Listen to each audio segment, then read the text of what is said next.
네, 영화계 105화. 저희가 오늘 다룰 영화는 메트로폴리스입니다. 예. 영화를 선정해 오신 스미스 군이 어떻게 정하게 됐는지 얘기 좀 해주시죠. 예, 원래부터 이 영화를 할 생각이 있었고, 네. 뭐 지금 시기쯤에 다루면 적절하지 않을까 싶어서 네. 정하게 됐습니다. 무성영화 중에서 제일 재밌게 본 작품이라서. 그럼 작품의 기본 정보를 말씀드린 후에 이야기를 나누도록 하죠. 예. 제목은 메트로폴리스, 원작은 테아폰 하르보, 출시일은 1927년 1월 10일, 배급은 우파, 그리고 제작에는 에리히 포머, 감독과 각본은 프리츠 랑, 그리고 테아폰 하르보가 각본에 또 참여하였고요. 편집에는 블레이크 존스, 촬영은 칼 프로인트, 귄털 리타우, 월터 루트만, 음악은 고드 프리드, 헤페르츠, 미술은 오토 헌트, 에리 케텔루트, 칼 볼브레흐트, 의상은 애네 빌콤, 특수효과에 에르스트 쿤스트만, 시각효과는 오이겐 쉬프탄입니다. 일단 이 당시 독일 영화에 대해서 소개를 시켜드려야 될 것 같은데, 네. 이 당시는 바이마르 공화국 시절이고 독일 영화의 전성기라고 볼 수 있습니다. 이후에는 이 정도의 시기가 딱히 없죠. 이 당시 독일에서 얼마나 영화 산업이 번창했는지를 말씀드리면 바이마르 공화국 14년 동안 매년 평균 250편의 영화가 제작되었고 총 그래서 한 3,500개가 나왔습니다. 그리고 한 200개가 넘는 영화 회사가 베를린에 있었고 독일 내에서만 국한되지 않고 덴마크 배우라든지 아니면 미국 배우들도 주연급으로 쓸 수 있었습니다. 그리고 당시에는 무성 영화였다 보니까 이런 게 더 용이했죠. 어차피 언어는 의미가 없으니까. 그쵸. 말을 못해도 그냥 자막으로 처리하면 끝나니까. 네. 그리고 이 당시 중심이 된 게 이 메트로폴리스를 만든 우파라는 영화사였죠. 그래서 독일 영화의 황금기라고 볼 수가 있고요. 네. 이 당시의 영화들의 스타일로 보면은 물론 굉장히 다양한 영화가 많이 나왔지만 대표적으로 거론되는 건 표현주의 영화입니다. 여기서 표현주의 영화라는 거는 표현주의 회화에 영향을 크게 받은 그런 영화들을 말하는데 애니메이션 같은 효과가 나올 때도 있고 아니면 좀 더 과장된 연출을 한다든가 원근법을 왜곡시킨다든가 혹은 텍스트 자체를 가지고 효과를 낸다거나 하는 게 많았어요. 그러니까 마치 만화책에서 그 대사 같은 것들에 강세를 주거나 약세를 주거나 해가지고 한 컷 한 것에 감정을 더 고조시키는 그런 것과 비슷한 거죠. 그쵸. 폭탄 터지면 붐 엄청 네. 크게 써있듯. 네, 그런 거 비슷한 게 영화에도 굉장히 많이 나왔어요. 네. 그런 식의 영화들을 표현주의 영화라고 하는데 보통 효시로 거론되는 것은 메트로폴리스의 제작자인 에리 포머가 책임을 맡았던 칼리가리 박사라는 작품이 거론이 많이 됩니다. 네. 살인사건을 소재로 해가지고 칼리가리 박사라는 사이코에 가까운 그런 인물을 중심으로 해서 굉장히 섬뜩하고 몽환적인 이야기를 만들어냈어요. 그 세트 디자인을 강조를 해가지고 그리고 빛과 그림자의 대비를 통해서 음산한 느낌을 더 주고 그런 식으로 표현주의 영화들이 만들어졌는데 네. 이 사조에 속하는 영화는 아까 제가 소개시켜드렸던 노스페라투 그리고 일전에 말씀드린 적 있는 골렘 같은 것들이 있어요. 그리고 오늘 소개시켜드릴 메트로폴리스도 표현주의에 속하고 메트로폴리스를 만든 프리츠 랑 같은 경우도 핵심적인 인물로 꼽히죠. 그 외에도 에른스트 루비치라든지 아까 말씀드린 무르나우 같은 경우도 표현주의에 속하고요. 물론 표현주의 이외의 영화가 훨씬 많지만 이 표현주의 영화가 중요하게 꼽히는 이유는 특징들이나 스타일이 두드러진 것도 있고 표현주의를 주도했던 영화인들이 대부분 미국으로 가서 양식을 전파를 했거든요. 그래서 독일 영화적인 특징들, 표현주의적 특징들이 헐리우드로 이어지게 됩니다. 그래서 그런 것들의 영향을 크게 받은 장르가 스릴러나 아니면 누아르나 공포물 같은 것들이 있고요. 네. 그런 식으로 독일 영화가 당시 영화판을 주도했다고 볼 수 있습니다. 장르물이 발전하는 데 있어서의 기본 초석이었네요. 그렇죠. 이런 독일 영화의 전성기는 1930년대가 되면서 독일의 경제 사정이 안정되면서 끝나게 됩니다. 20년대에는 독일의 인플레이션이 극심했기 때문에 해외 영화를 사는 것보다는 국내 영화를 제작하는 게 훨씬 나았는데 돈 가치가 안정화된 이후에는 그냥 해외 영화를 싸게 들여오는 게 훨씬 이득이었기 때문에 영화 제작에 대한 열망이 떨어졌죠. 그리고 정치적으로는 나치가 득세하면서 네. 자유로운 창작 활동보다는 나치 주도적인 그런 영화들에 초점을 맞추게 되었기 때문에 그런 것도 영향을 주었고요. 그렇게 되면서 영화인들이 대거 미국으로 이주하면서 독일 영화의 전성기는 끝나게 되고 헐리우드이 번창하게 됩니다. 뭐 그 정도 메트로폴리스가 만들어지던 당시의 독일의 상황에 대해서 말씀드릴 수 있겠네요. 그러면은 그 정도로 배경을 알아봤고 여러 가지 트리비아에 대해서 이야기를 하면 좋을 것 같습니다. 네, 프리츠랑이 이 영화를 만들게 된 계기로 소개한 것은 1924년 10월에 자신이 뉴욕에 갔을 때 아이디어를 얻게 되었다라고 말했습니다. 뉴욕을 처음 그때 방문한 거였는데 건물들의 야경이 굉장히 인상적이어서 그때 메트로폴리스를 생각했다고 합니다. 그러니까 말하자면 메트로폴리스가 뉴욕 그 자체인 거죠. 네. 그리고 촬영 과정을 말씀드리면 네. 굉장히 험난한 과정을 거쳐서 촬영을 했는데 네. 아무래도 엄청나게 많은 엑스트라가 동원되었으니까요. 4만 명 정도 동원이 됐고 4만. 이 중에서 2만 5천 명이 남성, 1만 1,000명이 여성이었고 대머리가 1,100명 특별히 선정이 되었고 네, 대머리. 네, 그리고 어린이가 750명, 흑인이 100명, 아시아인이 25명이었습니다. 이 사람들을 데리고 1년 반 동안 영화를 찍었고요. 대머리의 엑스트라들을 특별히 모집한 이유는 이게 바벨탑 시퀀스가 있어요. 네. 그 영화에서 바벨탑에 대해서 소개하면서 그 바벨탑을 건축하는 사람들을 시각적으로 표현하는 장면이 있는데 그 장면에서 노동자들 대머리를 해야 된다고 이야기를 했거든요. 그래서 4,000명의 대머리를 원래 모집하려고 계획을 했습니다. 4,000명? 네. 근데 제작자인 에리 포머가 1,000명 이상은 좀 어려울 것 같다라는 결론을 내려서 결국 1,000명만 가지고 영화를 찍었고 이 사람들이 직접 바벨탑 시퀀스를 찍으면서 바위도 끌고 나무도 끌고 이런 식으로 육체 노동을 했다고 합니다. 실제로? 그리고 뜨거운 태양 아래서 하다 보니까 다들 두피에 화상을 입었다고 하네요. 와. 아니 뭐 영화 찍으러 와서 고강도 노동하고 갔네. 그리고 주연으로는 경험이 적은 배우들을 캐스팅했는데요. 남자 주인공인 구스타브 프레리히는 원래는 다른 배우가 섭외되어 있었는데 프리츠랑의 아내이자 원작자이자 각본가인 테아가 구스타브 프레리히를 추천하면서 촬영 중간에 고용되었습니다. 그래서 주연이 바뀐 거죠. 그러면 태아가 중간자네. 네. 낙하산이지 낙하산. 네. 그리고 여주인공인 브리지 텔름 같은 경우에는 메트로폴리스에서 장편 데뷔한 배우입니다. 그러니까 거의 신인이었죠, 이 사람은. 마리아. 이런 신인 배우들을 섭외한 상태에서 굉장히 배우들의 뺑이를 많이 굴렸는데 남자 주인공 같은 경우에도 프레더가 자신의 아버지와 마리아가 같이 있는 장면을 보고서 기절하는 씬이 있어요. 간단한 컷인데 그거 하나 찍는 데만 이틀이 걸렸다고 합니다.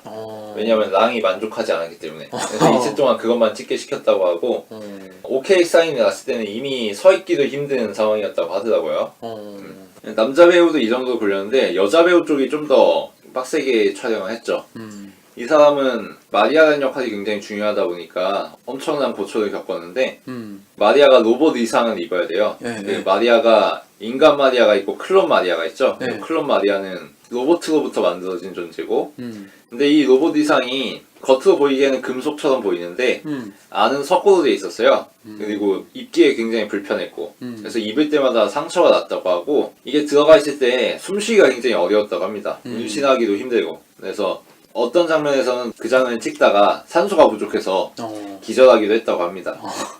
그런 게 굉장히 많아요. 뭐 예를 들어서 브리지 텔름하고 루돌프 클라인 로제가 추격전을 벌이는 씬도 있는데 촬영만 조금 바꿔서 하면은 높은 곳에서 추격전 벌이는 것처럼 충분히 묘사할 수가 있는데 굳이 높게 쌓은 세트 위로 올라가서 그 꼭대기에서 추격전을 벌이게 하고 그리고 브리지 텔름이 성당 종에 있는 로프에 매달려가지고 종을 올리는 장면이 있는데 그때도 로프가 종의 움직임에 따라서 그 오르락 내리락 하면서 종 내벽에 계속 부딪힌 거죠, 이 브리지 텔름이. 그래가지고 온몸에 타박상을 입었다고도 합니다.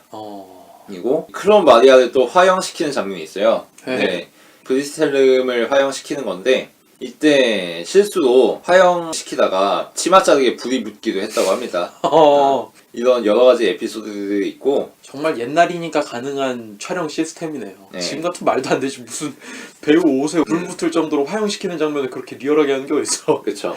네. 그 이외에도 배우들의 혹사 스토리가 굉장히 많은데 뭐 예컨대 노동자들이 용광로에 제물로 바쳐지는 씬이 있는데 그게 겨울철에 찍었다고 합니다. 그래서 스튜디오는 굉장히 추웠고 대부분 실업자라서 엑스트라로 온 거였기 때문에 조금만 불만이 누적돼도 폭동을 일으킬 분위기였다고. 어. 그래서 결국에는 그 장면을 찍다가 제작자가 이 정도 찍었으면 충분한 것 같다. 더 이상 엑스트라를 혹사시킬 이유가 없다.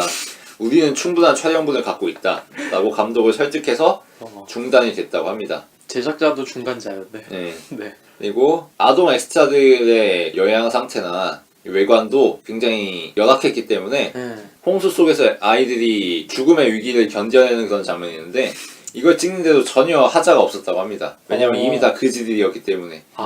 그거보다 더 많은 풍파를 겪었기 때문에. 그쵸. 그냥 워터파크였네. 네. 이게 정말 빡센 과정이었던 게 이걸 3주 동안 찍었다고. 그 홍수 장면? 그리고 물은 다 냉수였고 네. 그래서 그걸 찍는 동안 배우들의 건강에 문제가 생겼다고 하죠. 500명 되는 애들도 그걸 찍었다는 거. 그러니까 지금 보면 뭐 아동 학대죠. 이 이외에도 엄청난 혹사 스토리들이 있는데 네. 뭐 이 정도 정리를 하도록 하겠습니다. 네. 아니 이게 가치를 인정받았으니까 숭고한 희생이다 이렇게 얘기할 수 있지. 그런 거 아니면 뭐 개새끼지 뭐.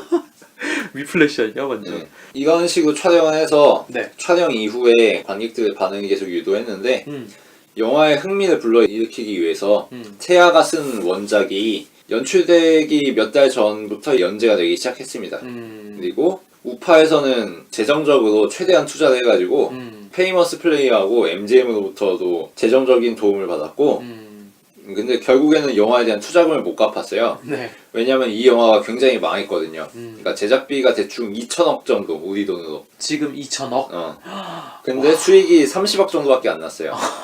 그러니까 도저히 투자금을 갚을 수가 없었던 거죠. 그래서 결국은 투자자들이라고 할 수 있는 파라마운트와 MGM하고 계약을 맺고서 우리가 돈을 못 갚으니까 너네가 대신 이거에 미국판을 찍어가지고 이걸로 배급을 해라 라고 계약을 했다고 합니다. 그래서 파라마운트 버전과 MGM 버전이 독일에서 사용되기도 했다고 하죠. 근데 파라마운트 버전 같은 경우에는 각본을 처음부터 다시 썼다고 합니다. 그래서 작품에 나오는 노동자들의 폭동을 비난하는 완전히 새로운 이야기를 만들었고 반항적인 노동자들 혹은 시위의 주도자들은 로버트라고 설정을 했죠.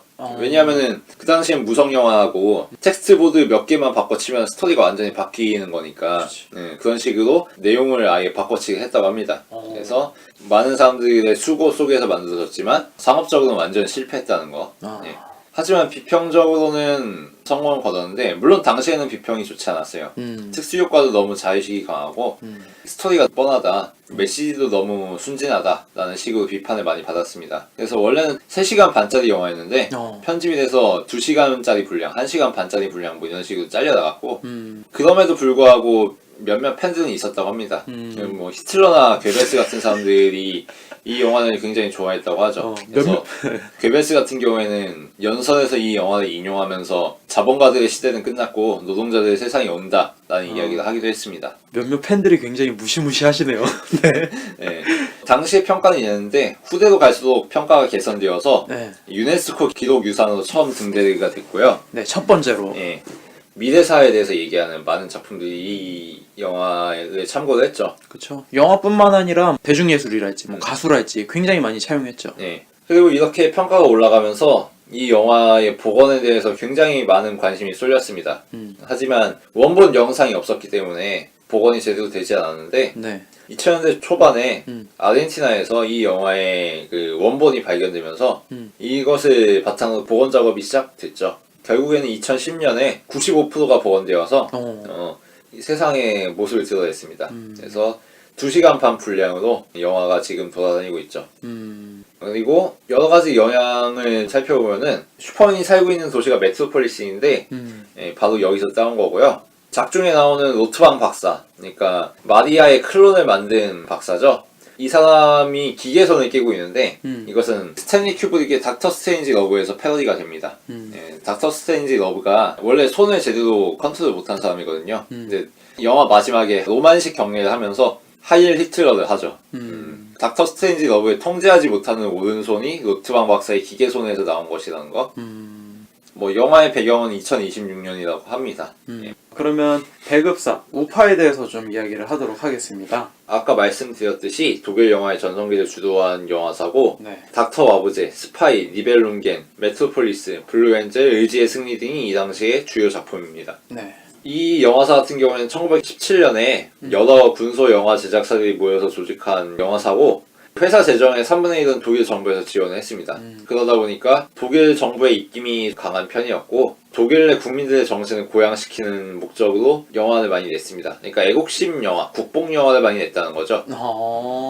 이 영화사가 중요한 이유는 이 영화사에서 낸 작품들 중에 명작이 정말 많기 때문인데 예. 칼리가리 박사의 밀실 같은 경우도 이 영화사에서 나왔고 프리츠랑, 무르나우, 팝스트 같은 감독들도 다 여기 소속이었습니다. 네. 그래서 바이마르 공화국 시절 독일 영화의 전성기를 이끌었던 영화사라고 볼 수 있습니다. 예.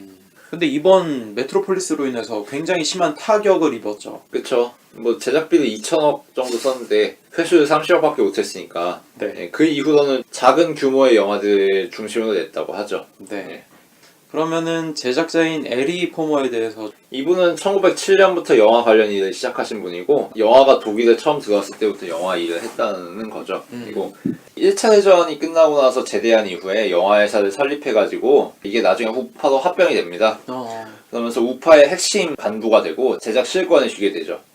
그래서 이 사람의 주도하에 우파의 영화들이 나왔다고 보시면 됩니다. 그러면은 제작자와 배급사는 이 정도로 얘기를 하도록 하고 네. 감독으로 넘어가도록 하겠습니다. 프리츠 랑이고요. 네. 프리츠랑 같은 경우에는 아버지가 건축가였는데 1890년 12월 5일 빈에서 태어났고 태어난 지 얼마 안 되어 침례를 받았습니다. 부모님이 골수 카톨릭 신자였거든요. 그래서 랑 역시도 카톨릭적인 배경을 가졌고 카톨릭적인 주제들로 영화를 표현했습니다. 그렇게 성장하다가 비엔나 공과대학으로 진학을 하게 되죠. 그래서 거기서 건축을 공부하고 1910년에는 빈을 떠나가지고 유럽이나 아시아, 아프리카, 태평양 이쪽을 계속 여행했다고 해요. 그래서 3년 정도 그렇게 세계를 돌아다니다가 프랑스 파리로 돌아와서 회화를 전공했다고 합니다. 회화. 네. 그래서 프리츠랑의 작품들을 보면은 다른 문화권의 사람들이 굉장히 많이 나오는데 그게 이 당시 여행 경험의 영향이라고 합니다. 1차 대전이 끝난 다음에 영화 산업에 본격적으로 투신하게 됩니다. 그래서 나중에 우파와 계약하게 되면서 감독 커리어를 시작하게 되는데 피곤한 죽음이라든지 거미 같은 영화들을 만들면서 점점 명성을 쌓기 시작하죠. 네. 그리고 1920년에는 자신의 아내가 되는 테아를 만나게 되고 그녀와 함께 공동 작업을 시작하게 됩니다. 테아가 각본을 쓰고 프리츠랑이 연출을 맡는 시기 된 거죠. 그리고 대표작이라면 메트로폴리스도 있지만 M도 있고 마부제 박사도 있고 여러 가지 작품들이 있는데 마부제 박사 같은 경우에는 1924년부터 60년까지 3편의 영화가 나왔고 마부제 박사는 최면술과 심리학 그리고 도박에 굉장히 등한 범죄자를 묘사하는 그런 영화입니다. 그래서 이 사람의 최면 기법을 묘사하기 위해서 굉장히 많은 표현주의적인 기법들이 동원되었고 좀 더 적극적인 묘사들을 많이 했어요. M 같은 경우에는 살인자와 그를 둘러싼 사회의 이야기를 하는 작품이죠. 네. 이 연쇄살인 사건이 일어나서 아동들이 납치당해 죽어나가는데 범인이 잡히거든요. 그래서 이 마을의 사람들이 범죄자를 사적 처벌하려고 하는데 범죄자가 이를 거부하죠. 그러면서 살인을 한 나나 나를 죽이려는 너네나 다를 게 뭐냐. 나는 살인을 할 수밖에 없는 충동을 타고났다 라고 항변을 합니다. 그래서 그 마을 사람들과 이 범죄자 간의 갈등이 극단으로 치닫기 직전에 경찰들이 들이닥치죠. 그래서 이 범죄자를 체포해 가고 마을 사람들이 아닌 철저하게 공적인 통제, 법의 심판을 받게 됩니다. 희생자를 양산해야만 성립할 수 있는 공동체. 하지만 그 사이에 개입하는 공적 질서, 공권력 그런 이야기를 하는 작품이었죠. 이외에도 굉장히 좋은 작품들이 많고 네. 나중에는 할리우드로 가서도 빅히트라든지 이유 없는 의심이라든지 아니면 스칼렛 거리 이런 작품들을 내면서 네. 계속 승승장구하게 되죠.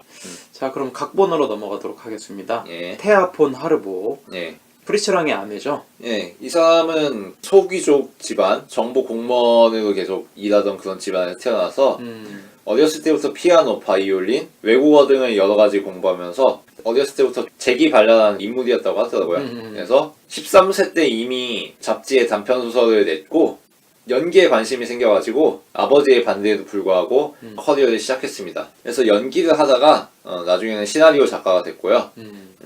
프리츠랑을 만나가지고 본격적으로 그 커리어를 시작하게 되죠. 네. 재밌는 거는 프리츠랑이 이 사람의 두 번째 남편이고 네. 첫 번째 남편은 루돌프 클라인 로게라는 사람인데 네. 이 사람은 메트로폴리스에 나오는 노트왕 박사 역할입니다. 그리고 마부제 박사라는 작품에서는 마부제로 나오기도 했고요. 그러니까 프리츠 랑이 가장 자주 쓴 배우 중 한 명인데 예, 프리츠 랑에게 NTR을 당했다는 거. 예, 뭐 그런 점이 좀 재미있는 요소죠. 네. 전단편과 같이 함께 영화 일을 네. 한 거죠. 예. 나중에는 프리츠 랑과도 이혼을 하게 되는데 프리츠 랑은 미국으로 이주를 하고 싶었지만 태아는 독일에 남기를 원했기 때문입니다. 그리고 그렇게 프리츠 랑과 이혼하고 나서는 나치를 위해서 일하게 되고 나치를 선전하는 영화들의 각본을 쓰고 감독도 하기도 했다고 합니다. 네. 이 기간 동안에 굉장히 다작을 했다고 해요. 나중에는 전범으로 간주되어서 복역을 하기도 했습니다. 그래서 1954년에 사망을 했고요. 그러면은 이 정도로 네. 메트로폴리스 1부를 마치도록 하고 네. 2부에서 본격적으로 메트로폴리스에 대한 이야기를 깊게 나누도록 하겠습니다.